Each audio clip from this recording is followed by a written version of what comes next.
Support for the Lancast is provided by Winey Way Books and Pennsylvania College of Art and Design.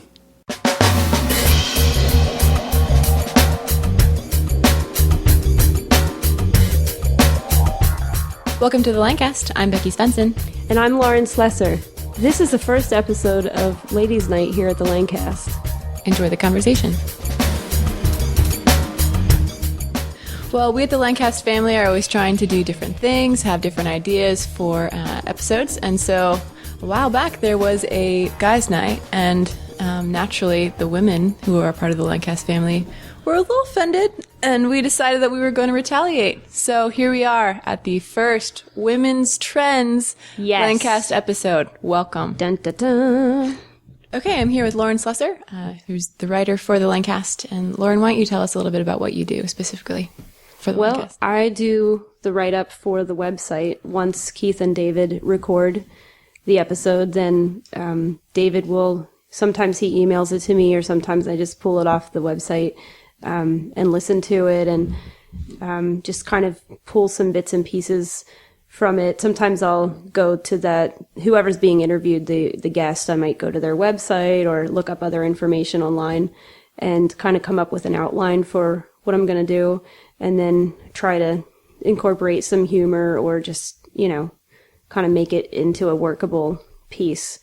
And sometimes that works better than others, but it's getting better. This is kind of the first time I've ever done anything like this, so it's been fun to kind of work through it and, see how it's getting better.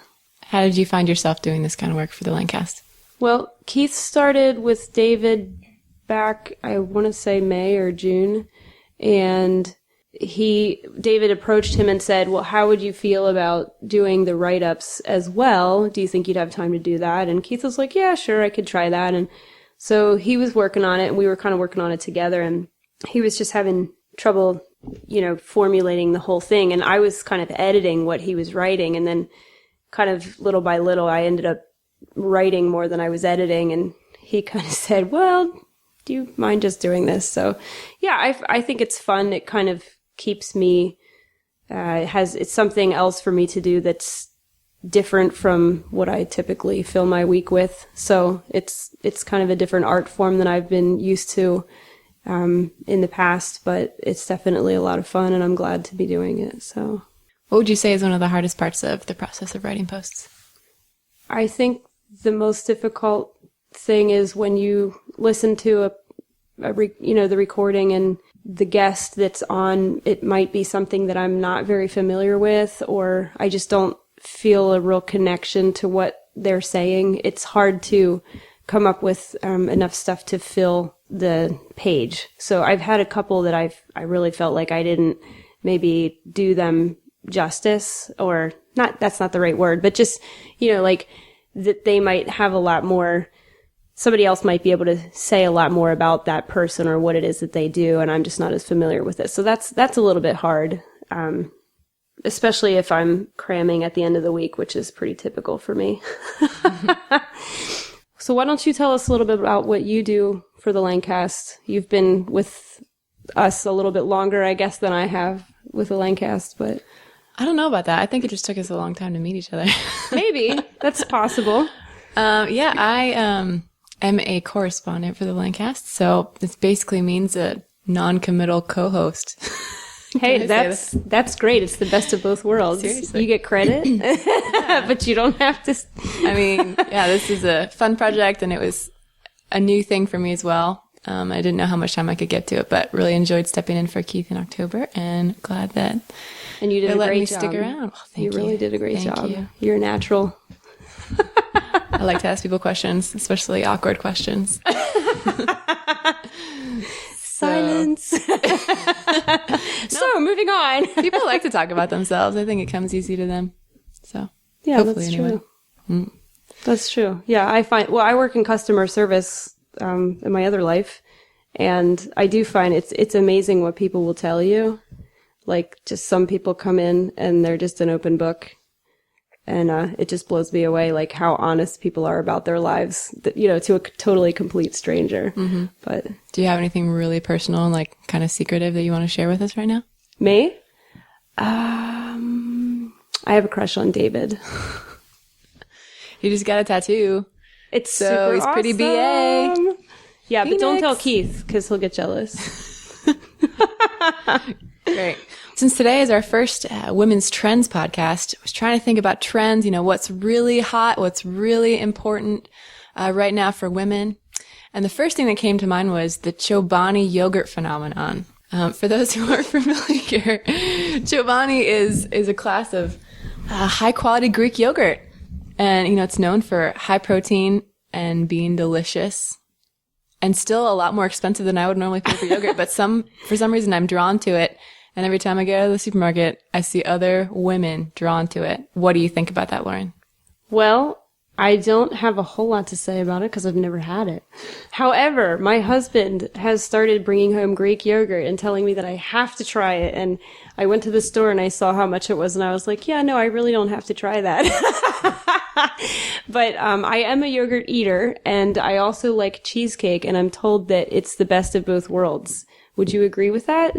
Like how rich it is, or? It is tastier, in my opinion. And they've got really sweet flavors, like blood orange. So good. I know it sounds really kind of macabre, but pomegranate, delicious. So if you had to choose one, what would your favorite one be? Blood orange. Blood orange. I literally choose which Giant I go to out of knowledge of how their stock typically is of the blood orange flavor. Ooh. I have done that, but not for Chobani. Yeah. But I might have to start now that we talked about that. I'll have to check it out. I read in Forbes magazine, I think, that the Chobani guy, he's from somewhere in South Asia. And he came here to study, to be a businessman. It didn't work out. But his dad encouraged him to make good yogurt because America's yogurt sucks. And he bought a plant in upstate New York, and now he owns 13% of the market. Wait, so you don't have to be Greek to make Greek yogurt? I know. What's up with that? Yeah, I know. But it's good. So I recommend it. All right. Well, I will definitely have to try that out. So there's this new thing. Well, I don't know if it's new. Is Pinterest new? It's just new to me. It's pretty new. Yeah. See, this is what you have. This is what happens when you have 4 children. You just don't really get out much. I get out to go to work, and I go to the grocery store, and I come home. No, but I just heard about this, and Becky was telling me how fun it is.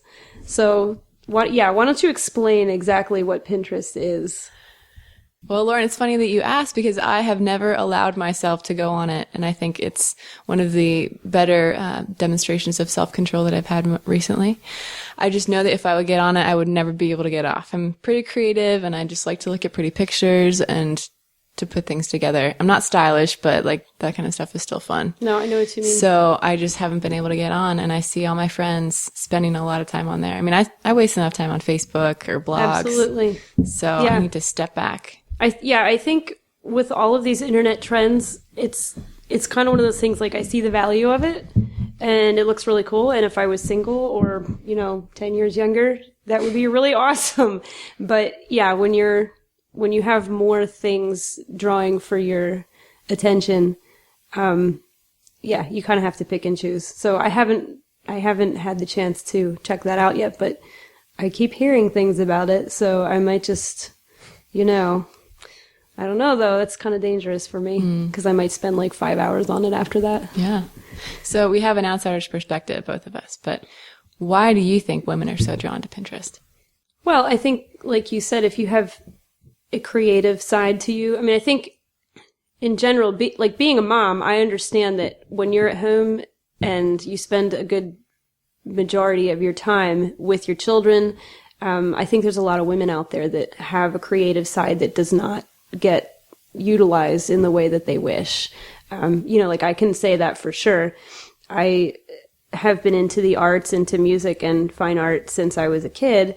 And I think I always had this vision of doing that for a living. And then, when that doesn't quite play out the way that you think it would, you get a little depressed. Mm-hmm. So, I think for a lot of people, being online and it's kind of your quiet time and no one else is bugging you and you just get to view all these things that sort of generate other ideas and it gets your mind going. And sometimes, even though you don't have time to actually do anything with those ideas, just the fact that you're thinking about creative, outlets or things that you could do. It kind of keeps you going.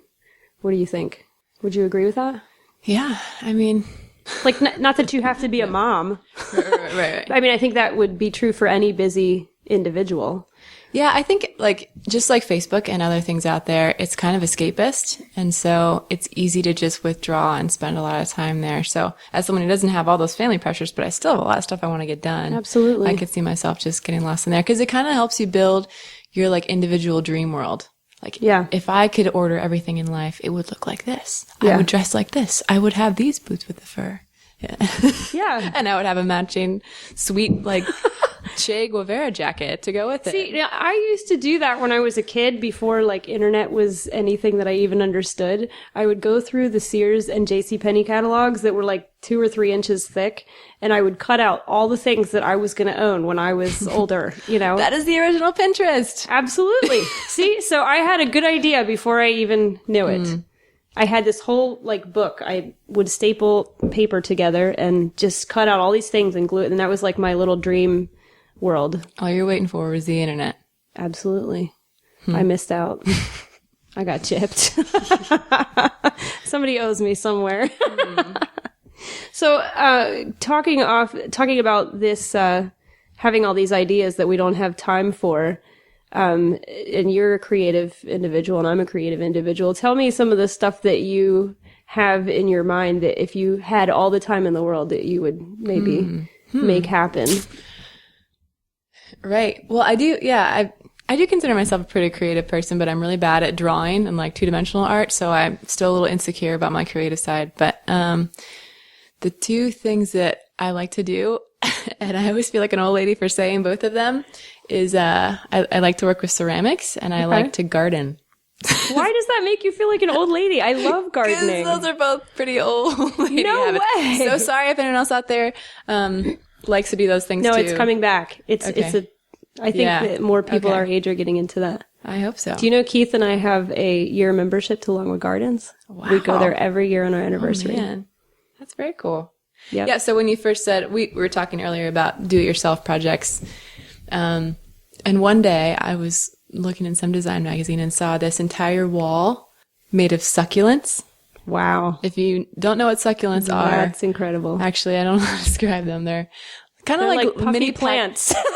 They're puffy plants. They're kind of like cactuses, and they're succulent in that they have to retain their moisture for a lot longer than normal plants. So they're really kind of plump. Like an aloe plant. Yeah, Or aloe.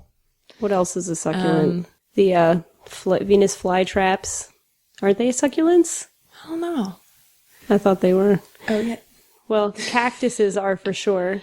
I don't know. We'll have to go to the They're just succulent soft garden and at pretty. Longwood. Like, if you ever have a chance to check out succulents, you should. But basically, they build little frames for them with chicken wire and stuff, so they get them to stand in these boxes, and they get them to root well enough, and then they just install this entire frame vertically, and then the wall continues to grow, and it was just like really cool.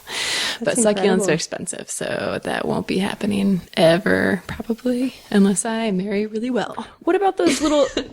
My mom used to call them hens and chicks. Yeah. Those grow Those are off of each other like crazy. You could just get one plant, and then it would takes a keep long time, going though. and going. I mean, seriously, I would like to do a mini one, even just like a mini growing one. picture frame, There like you not go. a whole wall. That's a start. You got to start But somewhere. even, yeah.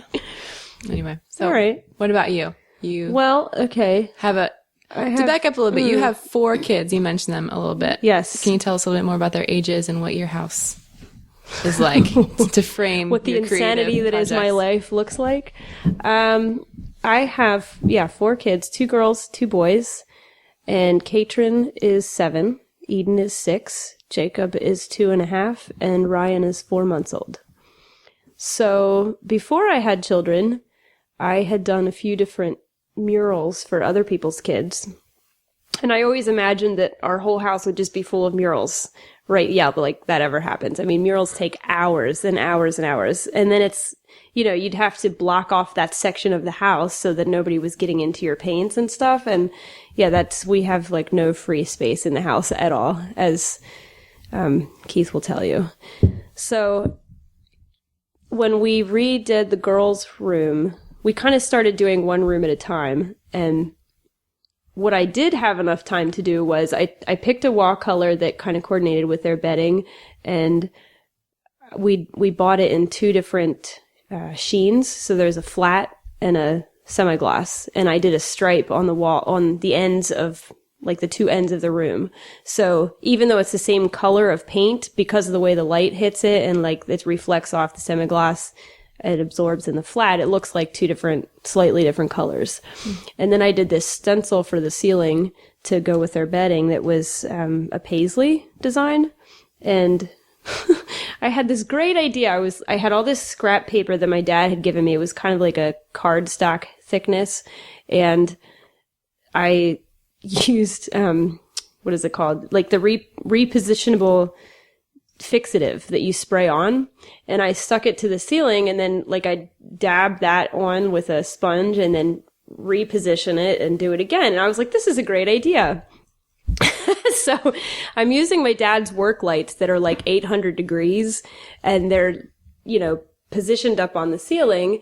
And then the girls were sleeping in our bedroom, which was across the hall, and one of them fell off the bed and got like wedged between the bed and something else. And so it was this whole like ordeal. And I get down off the ladder and go take care of them. And like 3 hours later, I'm like, oh yeah, my stencil's still in the ceiling.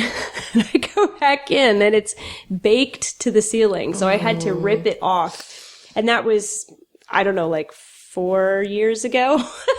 So half of their ceiling is stenciled with this really cool paisley design, and the other half has nothing on it. So I've been saying for years that I was going to redo those stencils, and I got like the stuff to make it at like a real stencil, and never happened.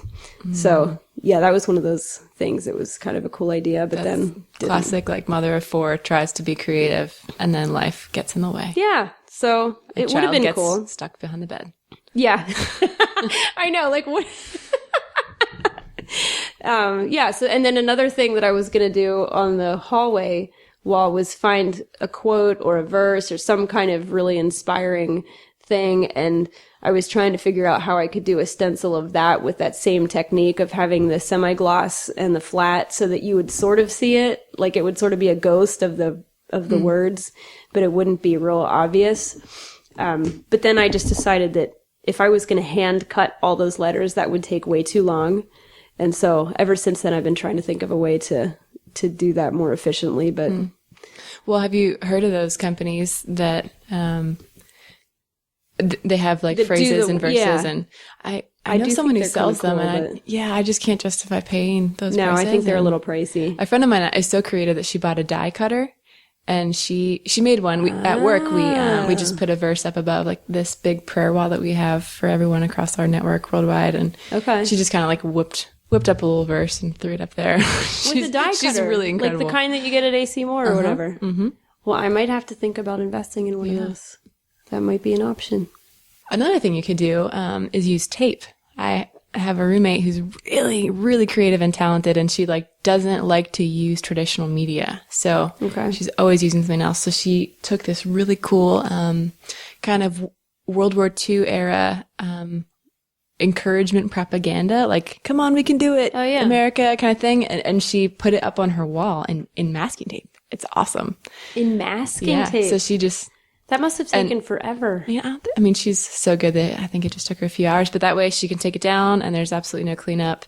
Yeah. And it looks awesome. So I have definitely said if I was going to do a mural and I was going to go to the trouble of doing a mural, that I would probably do it on some sort of wall hanging that we could roll up and take with us and hang wherever, if we were going to move. Because seriously, I did that at 2 different people's houses, and like the one friend, they moved, 4 times since then. So it's, I'm sure, long since been painted over. But yeah, it's, it's like, wow, that's my artwork. You kind of don't really want to leave it behind. Yeah. So what were the topics of your murals that you used to do? Well, the first mural that I did, it was for 2 little girls who are now like graduated from high school, I think. But at the time, their mom and dad had gotten them a moon and stars themed bedspread. And so they were like, well, can you just do something with that. Like, they didn't really know what they wanted. So I found this Hallmark card that had a little girl on the back and this very watercolory, like wispy, starry sky that she's looking up into the sky. And then on the other side of the card, there's this little bunny rabbit pushing a wheelbarrow full of stars.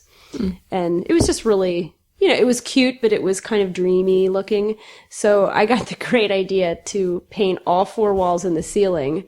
And I got 3 different shades of blue and painted them in succession and then used a sponge to blend them. So you had to work really, really fast because I used latex. And it turned out really, really good. And it was kind of one of those things that it was just very suggestive. So it wasn't difficult to do. It was just a little bit time consuming, but there wasn't a lot of detail involved. I just painted some of the characters in to give it some interest, but it was pretty much just this very surreal backdrop. And then it turned out that the bedding was really cartoony, so it didn't really match. But they really liked the mural, so that was cool. And then the other one that I did was a BMX bike for a little boy. That's cool. So that was fun too. And I painted his name and the year in the bike so that you could kind of remember. And I was just actually looking at that picture the other day and I couldn't believe how long ago that was already. Time flies. That would be awesome. I remember my first, like, hey, I'm going to decorate my room campaign. I was probably 9 or 10. And my mom kind of usurped it. Mom, if you're listening, I'm sorry. But she decided that she wanted my favorite color to be peach. Oh. And she just got me a bunch of peach stuff. And Well, that was in when we were 10. yeah, I guess so.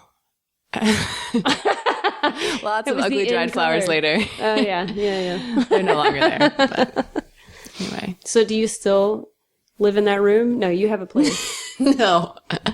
No, I have does moved the out of my room look parents' like house. now? Well, my parents live in the Poconos, so it's about 2 hours away. And Okay. they painted it like kind of a neutral brown. I approve of their decisions. My peach and white gingham bulletin board is still up. And it still has random Ansel Adams photos and like National Geographic photos, but it's just like a much less crazy version of that. So it's retained the spirit of me, my essence, but There you go. yeah. And so I actually share that room. It has 2 single beds, with my 3-year-old niece whenever we're both in town. Okay. She has the bed with the rubber sheet on it and I have my own bed. Gotta love rubber sheets. Yeah. Those come in handy quite a bit. So, Lauren, you're a mother of 4. I have a lot of friends who are moms and having kids left and right. And so one trend that I've noticed here, living in Lancaster anyway, is this trend towards more natural birth and midwifery. Yes. That is definitely something I can talk about. Where do we begin? Where do we begin? Well, my experience, I guess that's really all I can speak from is my own experience. Started, The first time you got pregnant? yeah, the first time I'm just thinking back through. Well, my first pregnancy actually ended in a miscarriage. So that was a difficult time, of course, as it is for anyone. And I had, I went to the hospital and we figured out what was wrong. And so I just kind of went through that. You sort of, at least for me, I had to actually go through a birthing process of sorts, which I wasn't really prepared for at all. Like your body still has to rid itself of the fetus, and they didn't tell me that was going to happen.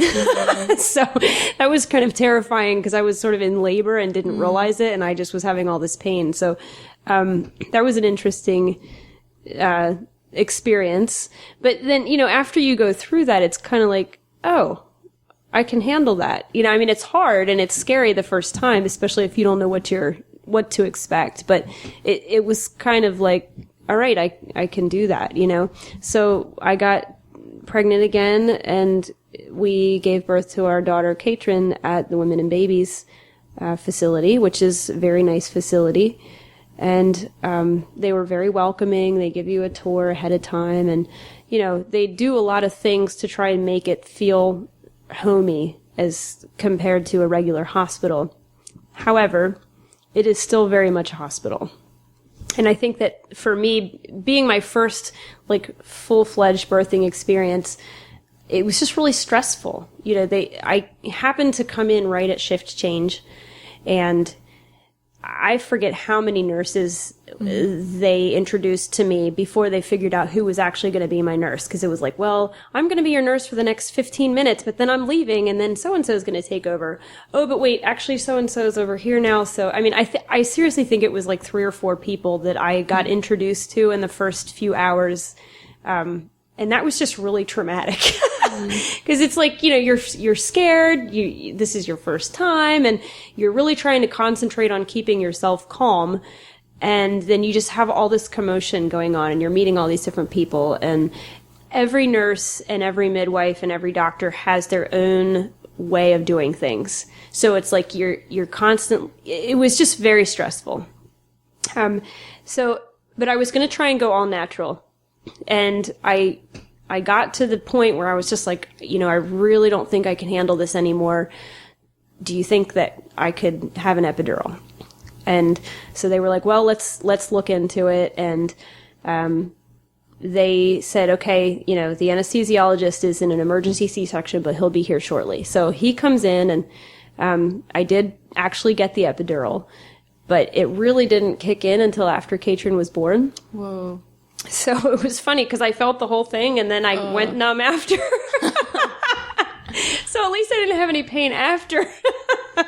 But that, again, it was kind of like a reaffirming, like, okay, I can do this. I am strong enough to handle it. Because I think, especially your first time around, you really don't know what you can handle. Mm-hmm. And you don't know how much worse it's going to get. But what I've found is that when it feels about like you can't handle anymore, that's like right when the baby's going to come. Yeah. So now I've been blessed to have very short birthing experiences. So, I don't know that would be rule of thumb for every woman, but yeah. So anyway, that was like kind of the first time I was thinking to myself, this was really stressful. I think I would like a more low-key experience. And then Eden was born 13 months later. And which is a whole other story. Yeah. So, but my doctor said, hey, I wasn't able to get there in time for the last one because she was born, I think, in like 4 hours or something. And so she said, I would really, if you want me to be present, which I did, she said, I would really recommend having an epidural because that kind of slows the process down a little bit. And that way, if I'm out on another call or whatever, I can still have time to get there and help you. So she definitely got there in time. However, when they gave me the epidural, it just stopped everything. So then they had to give me Pitocin to get it to kind of kick in again. And that was just kind of ridiculous because I couldn't feel anything at all. So I felt like I was watching myself on television or something. It was very surreal. And for me personally, I just didn't feel any kind of connection to her at all. And it was interesting because for Keith and myself both, we just sort of, I don't know how to explain it, but it just didn't feel like we were connected to her emotionally for quite a while. And I don't know that you could point back to the epidural specifically, but just for us, it just didn't feel right. So then my third child, Jacob, he came from start to finish in an hour. So, Keith had been out playing a gig the night before or something. I don't know if that was it. He was out late for some reason. He came home, got into bed, we fell asleep, and 20 minutes later I woke up with these severe contractions. Like there was no leading into it. It was just it was very, very much right into it. And so Keith is like, okay, well, what do I do? What do I do? So I said, okay, well, if we have to go to the birth center, we had made arrangements to go to the birth center because I said, I really don't want to have another hospital birth. And my friend Takia was going to be delivering him, and I was really looking forward to that. But this is in the middle of the night, and, so I said, okay, well, let me go clean up a little bit. So I go and get in the shower, and I said, Keith, I don't think I'm going to get out of the shower. I said, I really can't see us getting in the car and going, I think I'm going to have the baby in the car. So he's on the phone with the midwife, and she said, okay, well, does she feel like she needs to bear down? And I'm like, yes. So in just a matter of a few minutes, he was coming out, and there was really no, you're not going to stop them. They're on their way out, and there he was. But, it was so cool because Keith was right there to catch him, and we wrapped him up in a towel, and he carried us over to the bed. And I got to stay in my own room from start to finish. It was just like right there. Everything was my own. It was comfortable. And I just, like, the whole experience was just like surreal, but it was a good surreal. It was like really magical almost. And I kept thinking to myself, I could totally do this again. Like, wow. I could, it was just really amazing. In comparison, even though, like I said, the staff was great at the hospital, and I think definitely I've talked to quite a few women who very much prefer the hospital setting because they just don't feel like it's safe. They have a lot of anxiety about the whole giving birth, and, it just makes them feel more comfortable to be in a setting that's more like a hospital. But for someone like me who had a few experiences already, and I knew my body, and I knew that it was very unlikely that I was going to have any complications. For somebody like that, I would definitely recommend having a home birth, or at least like a birth center type of experience where they're equipped to handle certain things, and then if it really is an emergency, they will send you to the hospital, but it's as low key as they can possibly get. They don't hook you up to all these monitors. They're not checking you every 2 seconds. Like, they kind of let you lead the way a little bit. And, so. It's really cool to see how, like, just like any other kind of mammal, our bodies know what to do. Like, absolutely, it's this inborn knowledge of how to have a baby. And it's really amazing. And I've heard many women talk about this overwhelming sense of accomplishment when it's more of a natural birth. Like, I did that. Yes. I all by myself. Like, yes. I can't think of any other instance of like women walking in strength, like giving birth to a human life and going through all of that work and pain to do it. It's just really cool. Yeah, and I think depending on how you approach the idea of birth, I think that really has a lot to do with your ability to do it all naturally, or whether you're going to need something. I mean, again, like I don't like to generalize, but I do find that if women approach giving birth as the idea that it's happening to them, there's a lot of fear involved with that, and it's like, give me the drugs, and that's understandable. But if you approach it with the idea that you are, I don't want to say in control, but that it's your body, and that you can kind of, you have a lot of control over your mind, and your emotional state of being when you're in that situation. And, if you understand that your body is contracting to push the baby out, you can kind of gear yourself up for the contraction, and then you can relax, and then you can gear up for it and relax. And so it's just sort of this rhythmic thing. And certainly it was a great help to have Keith there with me. I know not every woman is, blessed to have their partner with them, or, depending on the situation. But that is definitely a huge help to have someone close to you, whether it be your mom or your best friend or your husband or your partner, whoever. Just someone that can be there to be your emotional support, because I think there is definitely that point where you're like, okay, I can't do this anymore. You take it back. There's no going back. But yeah, there's no going back at that point. But yeah, like this last time with Ryan, I actually had a water birth, and that wasn't planned. It just happened to be that way. We got in the hot tub, and it seemed like at least in between contractions, the warmth of it just really helped to soothe me and keep me calm. And so then, I made the comment. I said, okay, I'm really starting to wimp out here. And the midwife was like, that means you're almost done. And then it was like, okay, I'm almost done. I can do it, And so it's very much a mental thing. Yeah. Just gearing yourself up for. And now Keith also has like the coolest bragging rights as a dad ever. I know. He walks around going, does anybody else? I can go deliver babies now.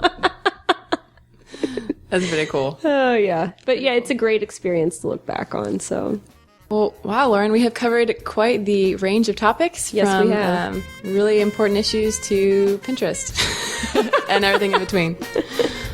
But we're just about out of time. We hope you enjoyed this first episode of Ladies' Night. We had a great time recording it, and we hope you enjoyed listening to it. If you have any thoughts or comments about anything that we talked about in this episode, or if you have any ideas for future topics that we could cover in the next episode of Ladies' Night, you can leave those thoughts in the comments section below the show notes on thelancast.com. Once again, I'm Becky Svensson. And I'm Lauren Slesser. This has been our first Ladies' Night. Thanks for joining in.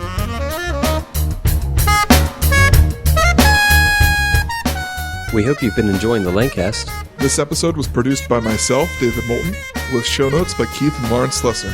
All pertinent links to this episode can be found in the show notes at thelancast.com. If you specifically liked this episode, we ask that you consider making a donation. Every little bit helps. Even $1 a show can keep us going. If you'd like to help support us, you can do so by going to thelancast.com/donate. And don't forget to subscribe in iTunes and tell a friend about the show. So for the Lancast, I'm David Moulton, And I'm Keith Slesser. asking, are you in the cast?